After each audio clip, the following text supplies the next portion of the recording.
hidupmu akan nyaman. Dapat apa saja diterima, dinikmati. Makan di angkringan, dinikmati, ya enak. Ada yang neraktir di restoran, alhamdulillah, ya lumayan enak. Jadi rayakanlah hidupmu, jangan terlalu sumpek. Jangan memimpikan apa yang tidak engkau miliki. Namun akuilah anugerah atas apa yang engkau miliki, lalu bersyukurlah sambil mengingat betapa engkau akan sangat memimpikan apa yang kau miliki sekarang kalau engkau tidak memilikinya. Ngaji filsafat bersama Bapak Fahrudin Faiz. Mari kita simak.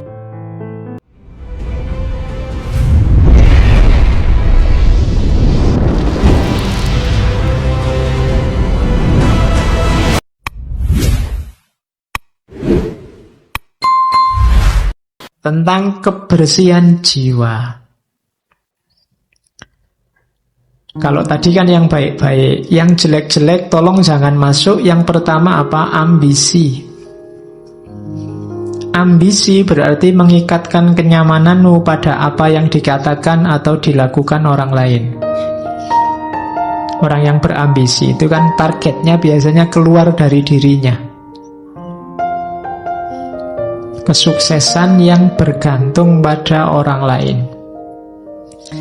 Kamu tidak akan ketemu apa yang kamu ambisikan. Hidup yang penuh ambisi tidak akan nyaman, karena bergantung pada yang di luar diri. Bersenang-senang berarti mengikatkan kenyamananmu pada sesuatu yang terjadi pada dirimu. Bersenang-senang juga begitu, tergantung pada mood tadi, tergantung pada suasana hati. Itu juga kamu tidak akan bersih jiwamu kalau inginnya senang-senang terus. Kejernihan jiwa adalah tadi kebersihan, kebebasanmu dari yang di luar diri. Jangan tertipu oleh dua hal ini selanjutnya. Celaan dan pujian tidak memiliki efek yang sejati. Kalau engkau melakukan kebaikan, dicela atau dipuji orang, tidak akan mengefek pada kebaikan itu. Kebaikan tidak akan jadi jelek meskipun dia dicaci orang. Dan sebaliknya, kejelekan juga tidak akan jadi baik meskipun dia dipuji-puji. Celaan dan pujian tidak memiliki efek yang sejati, tidak memiliki efek yang hakiki. Efeknya cuma citra-citra di luar saja, tapi yang baik akan tetap baik, yang jelek juga akan tetap jelek. Biar jiwamu bersih, maka tidak perlu kamu terpengaruh oleh celaan atau pujian. Selanjutnya, tidak ada kesombongan yang lebih tinggi dibandingkan orang yang membanggakan ketidaksombongannya, kerendah hatiannya. Saya pak, tidak sombong loh saya itu sombong paling pol itu.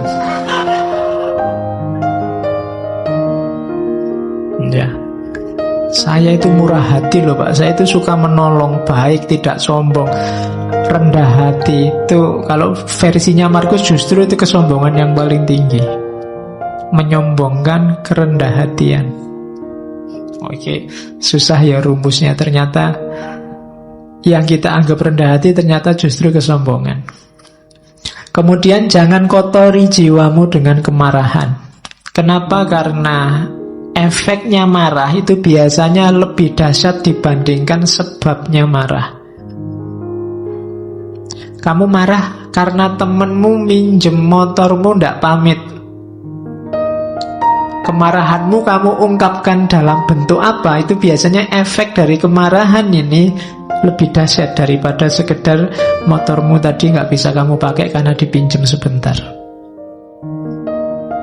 Jadi hati-hati dengan kemarahan. Makanya ketika kamu tiba-tiba dilanda kemarahan, karena dapat tunjuknya dari hadis itu, kalau kamu pas berdiri, duduklah.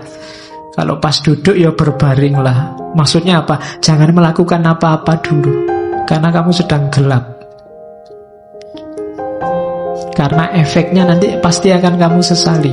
Semua tindakan yang didasari oleh kemarahan akan kamu sesali. Bahkan lebih kamu sesali nanti dibandingkan sebabnya. Itu makanya balas dendam itu dilarang. Kenapa? Balas dendam itu kan karena orang marah, ingin membalas. Itu biasanya balas dendam lebih dahsyat daripada sebabnya. Terus yang dibalas pengen balas lagi. Saling marah itu yang bikin peradaban kita gelap. Kamu dicaci maki orang, dibikinkan fitnah, dibikinkan hoak, kan terus kamu mangkel, terus kamu balas. Emangnya cuma lu yang bisa bikin hoak, aku juga bisa. Terus akhirnya podo rusak. Nah, jiwamu jadi tidak bersih. Terus ini juga rumus. Jangan anggap berharga apapun yang membuatmu mengingkari janji, membuatmu kehilangan harga diri, membuatmu membenci orang lain, mencurigai orang lain, mengutuk orang lain, membuatmu berlaku munafik, atau menginginkan sesuatu yang tidak ingin diketahui orang lain. Jangan anggap berharga itu maksudnya jangan diambil ini. Apapun yang membuatmu membenci orang lain, mending tidak usah kamu ambil. Membuatmu nantinya akan mengutuk-ngutuk orang lain, mending tidak usah kamu ambil. Membuatmu kehilangan harga diri, tidak usah kamu ambil.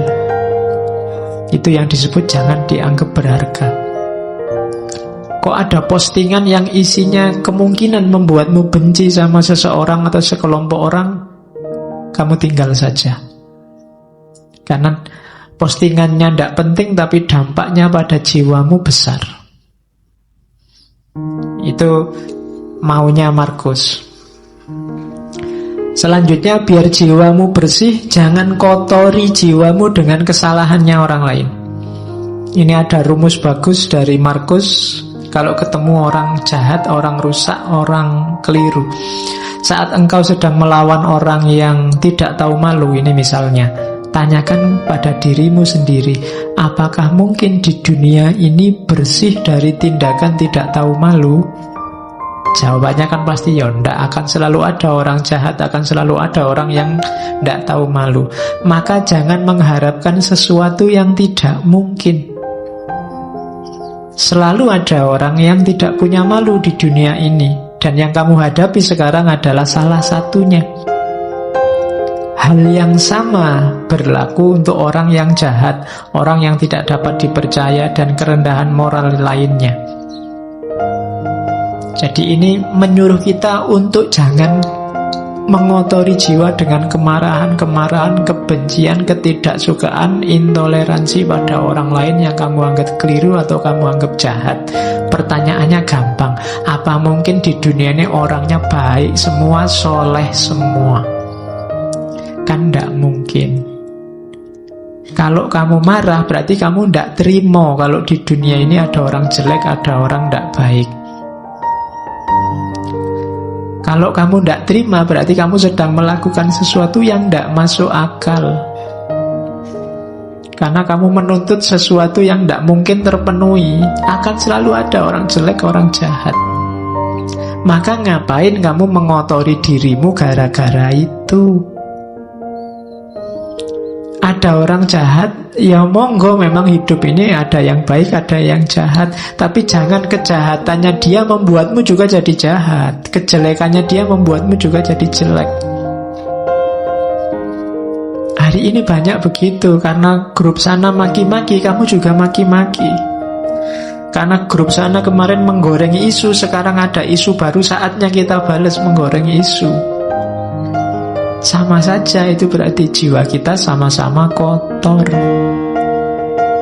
Kalau kamu mimpi orang itu harus baik semua sesuai idealmu, mimpimu itu mimpi yang tidak realistis. Tidak mungkin orang itu akan jadi baik semua. Kalau kamu tidak terima ada orang jahat, kamu menyusahkan dirimu sendiri. Akan ada selalu orang yang tidak baik. Maka bersihkan dirimu. Oke. Setelah semua tadi yang di atas, tugas kita sekarang apa? Ayo merayakan hidup. Senanglah, bahagialah dalam hidupmu. Ojo kokean sumpek. Tadi rumusnya sudah banyak. Hidup kita kan sesuai yang kita pikirkan. Saat engkau bangun pagi, katanya Markus, pikirkanlah betapa istimewanya kamu masih bisa hidup, masih bisa berpikir, iso ngaji filsafat, bisa sarapan, ngerokok, ngopi, dan masih bisa mencintai. Lalu iya kan, lu istimewa, lu alhamdulillah kamu masih bisa mencintai. Ada orang yang bangun pagi mikir menyerang orang yang dibenci. Kamu masih bisa cinta sama siapa, masih bisa say hello, masih bisa bilang miss you, masih bisa bilang sudah tidur apa belum, masih bisa bilang bersyukurlah. Ya kan? Setiap kali bangun tidur bersyukurlah. Kenapa? Masih diberi kesempatan hidup lagi. Tidak ada jaminan loh begitu kamu tidur terus bisa bangun. Kamu sendiri kan tidak bisa mengatur dirimu biar pokoknya besok saya harus bangun. Tidak bisa. Ternyata bangun atau tidak tergantung dirimu. Maka bersyukurlah. Begitu bangun kamu masih bisa sadar, masih bisa mikir, itu kenikmatan luar biasa. Bersyukurlah. Masih bisa menikmati hidup, masih bisa minum, makan. Yang lain mungkin sudah dilarang makan ini, dilarang makan itu, kamu masih bebas, bersyukurlah. Paling tidak kamu masih bisa mencintai seseorang. Rayakanlah hidupmu. Wajahmu jangan kayak wajah orang susah terus. Ya, hidup kita ini menyenangkan kok. Oke. Terimalah segala sesuatu yang diikat oleh takdirmu. Cintailah orang-orang yang ditakdirkan bersamamu dan lakukan dengan sepenuh hatimu. Hidupmu akan nyaman. Dapat apa saja diterima, dinikmati. Makan di angkringan, dinikmati, ya enak. Ada yang neraktir di restoran, alhamdulillah, ya lumayan enak. Semuanya enak, mana sih yang tidak enak, apalagi kalau ditraktir.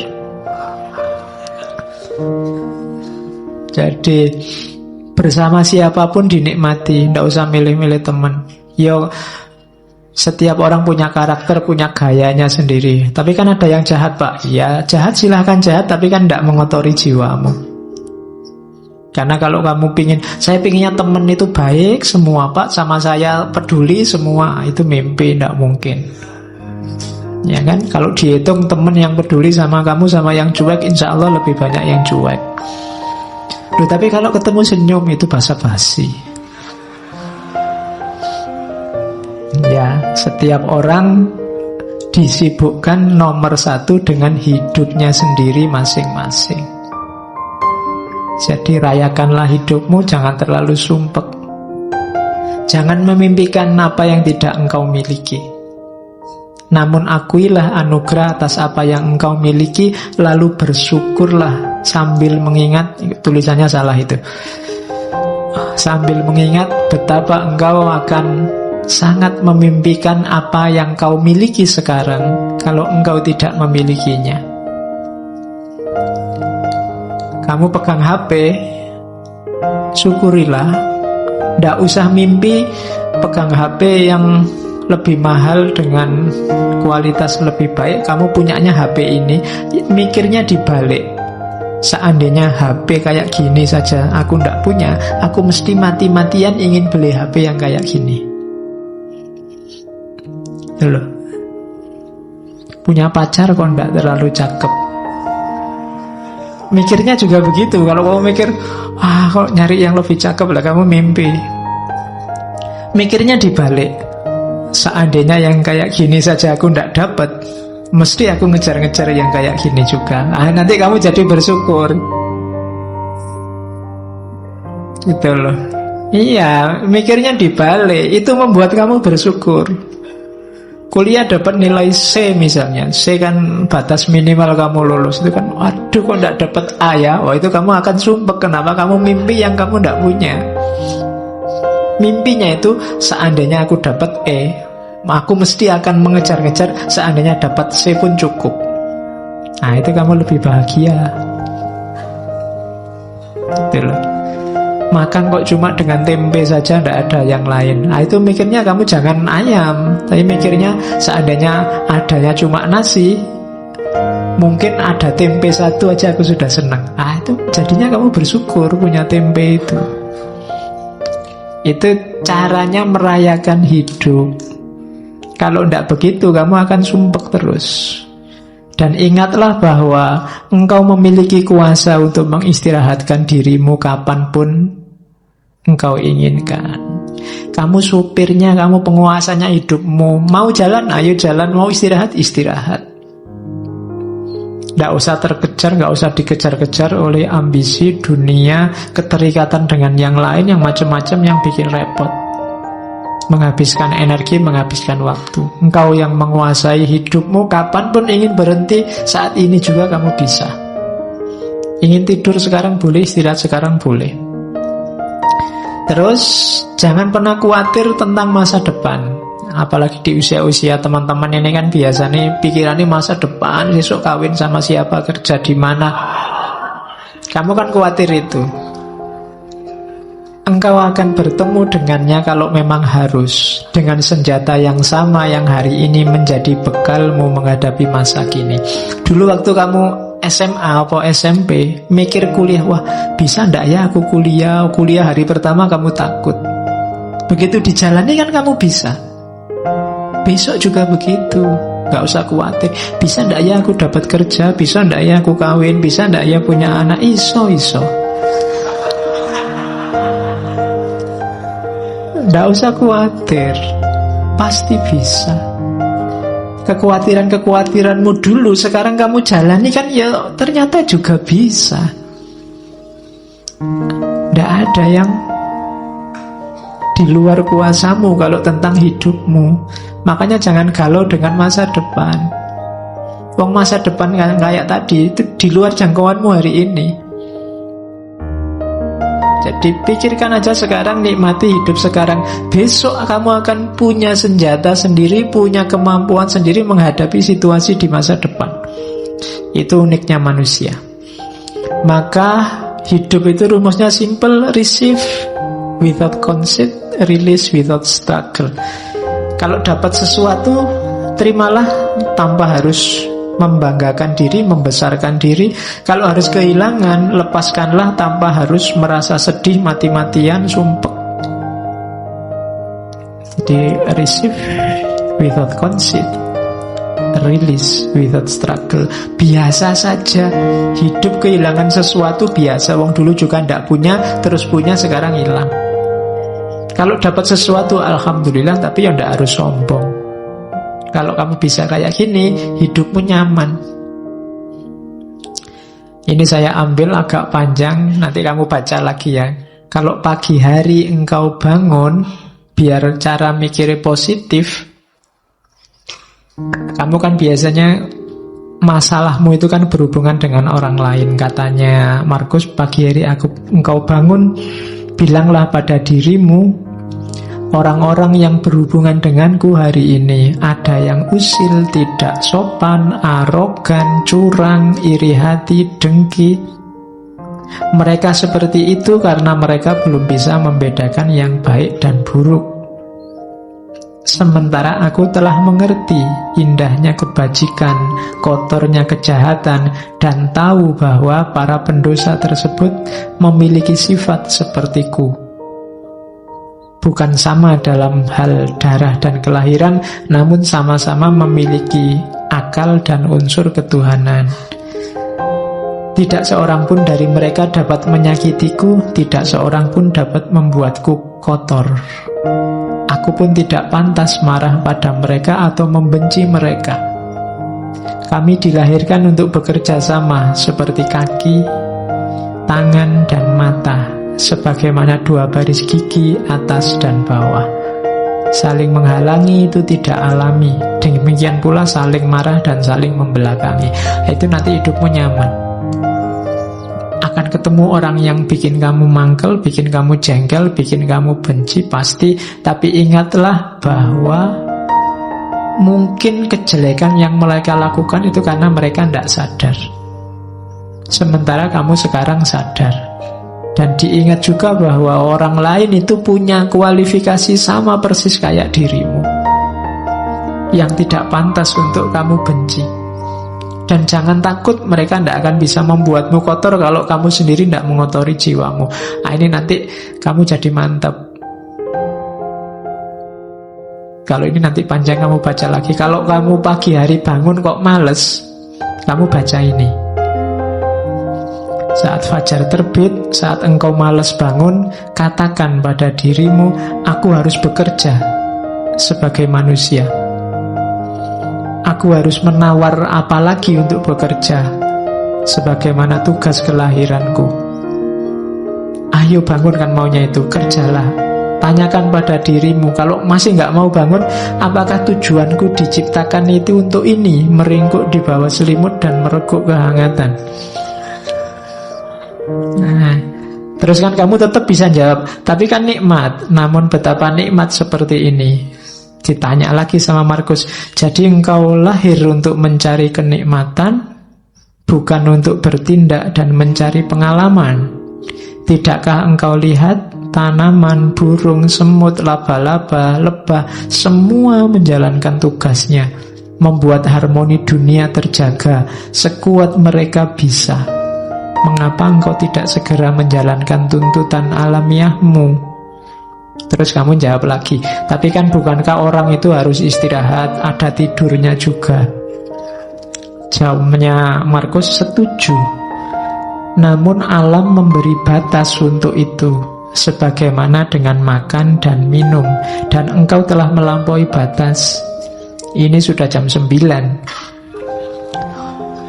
Ya. Ya. Ndak ono jam 9. Engkau telah berlebih dalam istirahat, namun kurang dalam bekerja. Engkau tidak cukup mencintai dirimu. Engkau tidak mencintai sifat alamimu dan tugasmu.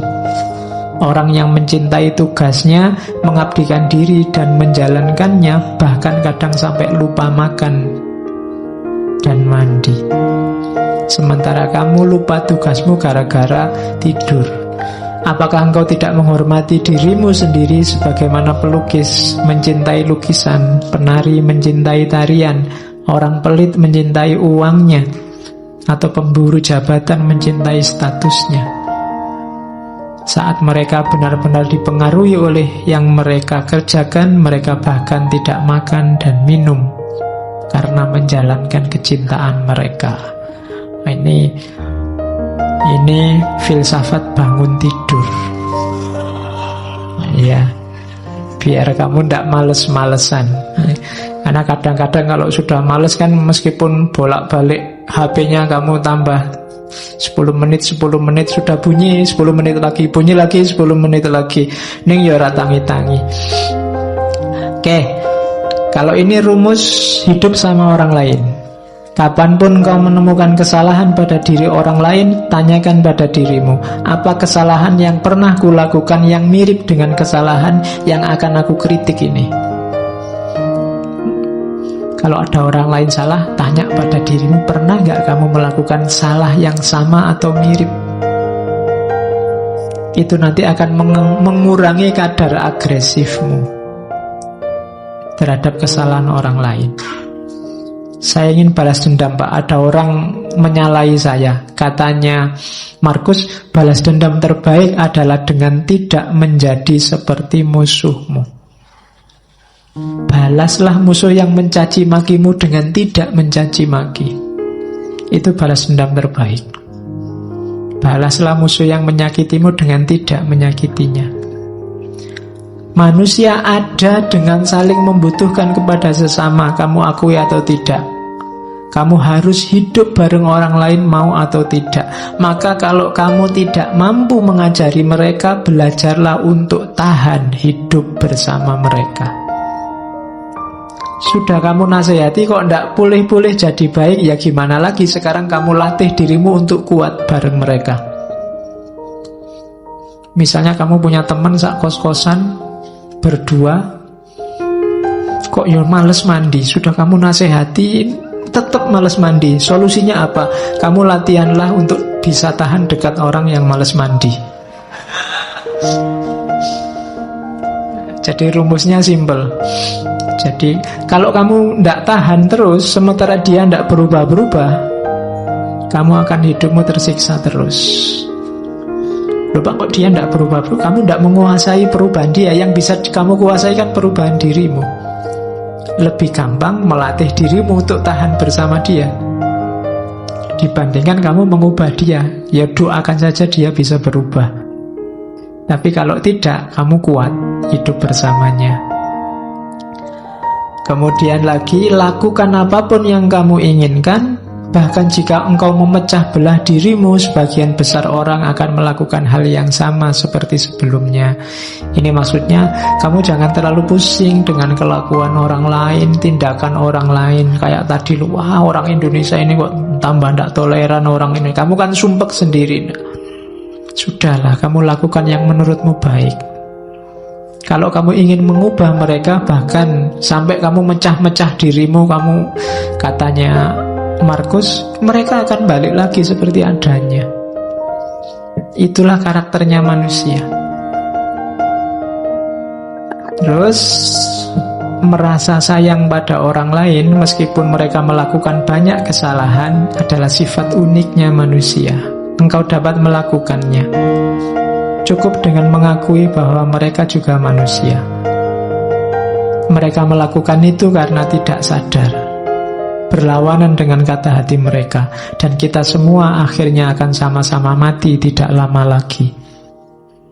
Kita ini hidup bareng-bareng. Ada orang yang salah, ada orang yang bisa diingatkan, ada orang yang tidak bisa diingatkan.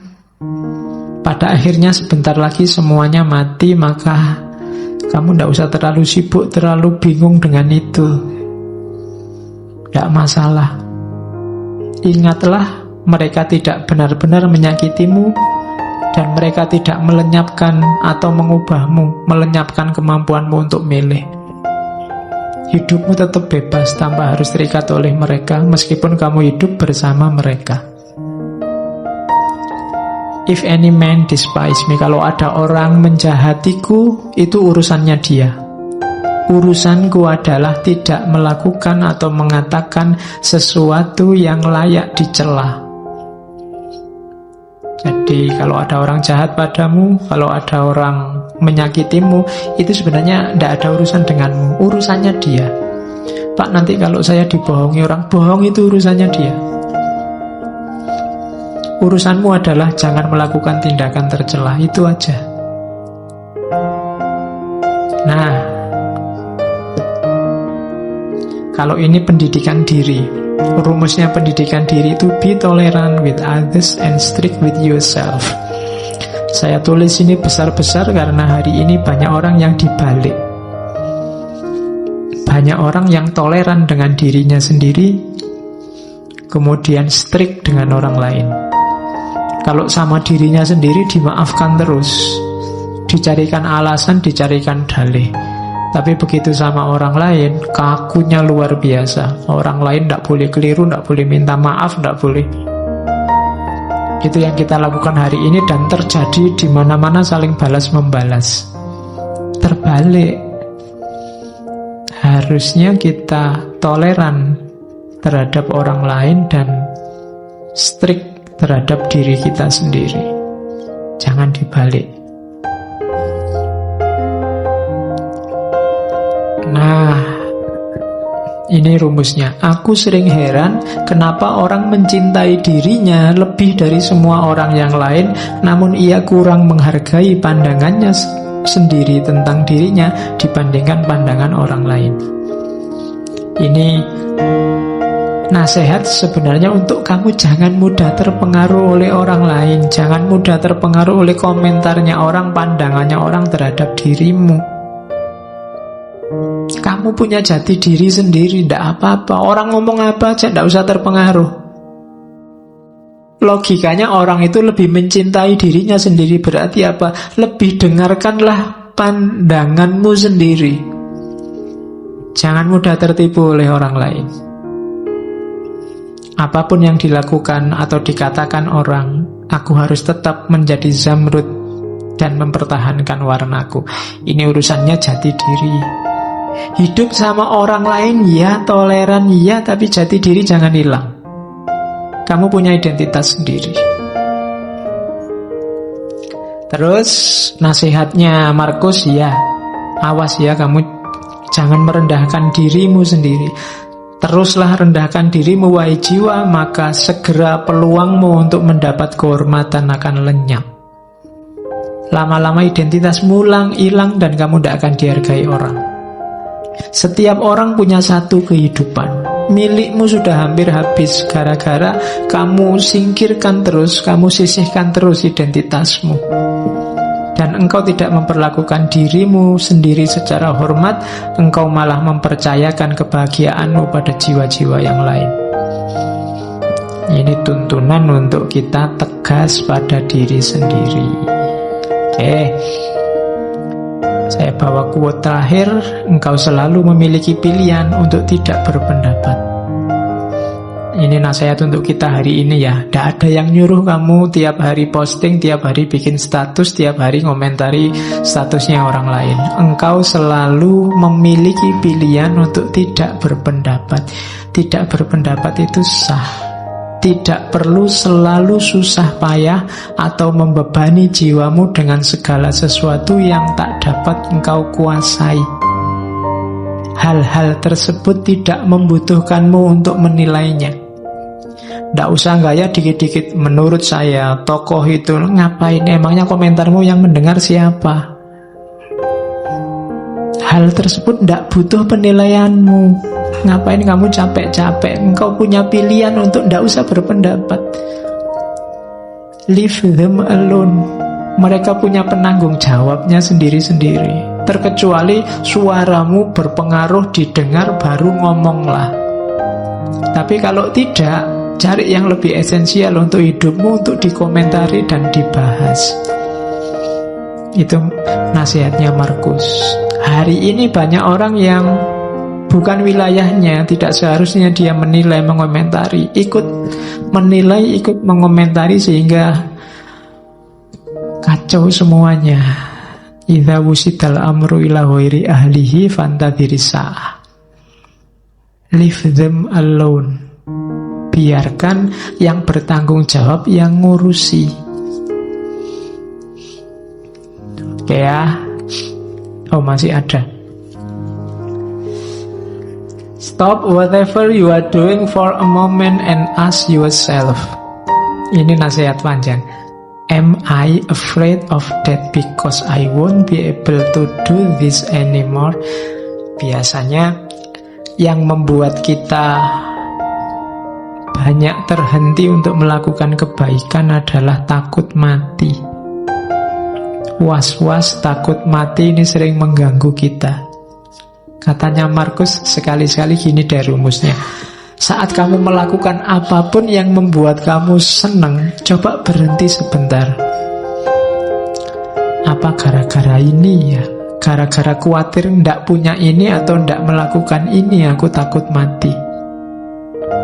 Seberapa pentingnya sih yang saya lakukan ini? Seberapa baiknya sih yang aku miliki ini? Setiap kali melakukan itu, coba berhenti sebentar. Nah, ini untuk meminimalisir rasa takut mati. Kira-kira kalau ndak ada ngaji filsafat ini kan ndak apa-apa toh. Ngapain sih harus tak gendoli sampai takut mati misalnya? Nanti kalau saya ndak ada yang mimpin ngaji sopo, ngapain sampai mikir ke sana? Wong ini ndak ada juga ndak apa-apa. Kalian kalau ndak ada ngaji kan malah santai, ndak ada beban untuk datang ke sini, bisa diganti yang lain. Tapi kadang-kadang yang tidak harus menggendoli, mengikat hidup kita, jadi mengikat. Kuliah misalnya, kamu kan diikat sedemikian rupa oleh dunia yang namanya kampus dan kuliah. Apa iya sih hidupmu wajib ada kuliahnya, wajib di kampus?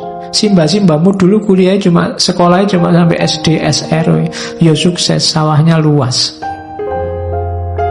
bisa nguliahkan anak cucunya. Apa wajib harus ada itu? Apa wajib sih harus punya rumah, punya mobil, punya itu? Itu caranya untuk menenteramkan hati dari rasa takut akan mati.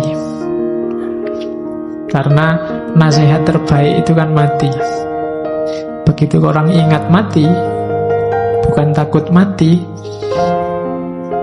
maka kemungkinan besar dia akan mudah untuk mempersiapkan diri menghadapi hidup sesudah mati, mempersiapkan diri melakukan kebaikan-kebaikan.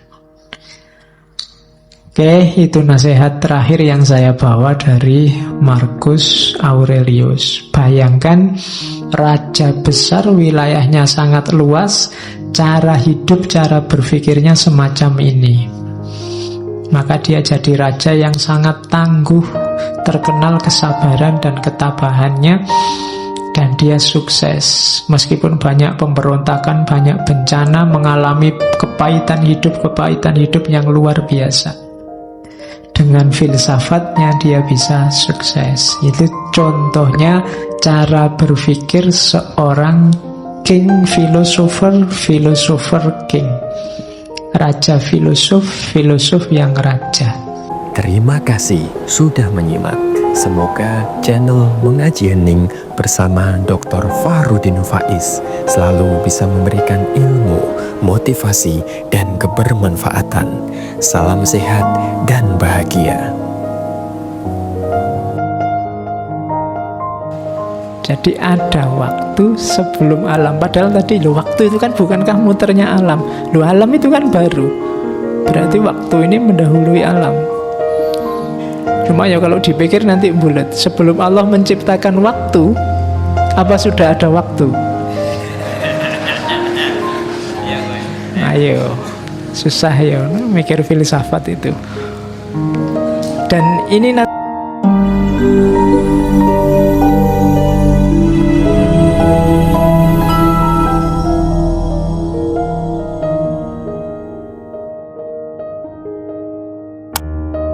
Terima kasih telah menyimak ngaji filsafat di channel Ruang Filsafat bersama Bapak Fahrudin Faiz. Semoga bisa memberikan ilmu, motivasi, dan kebermanfaatan. Salam sehat dan bahagia.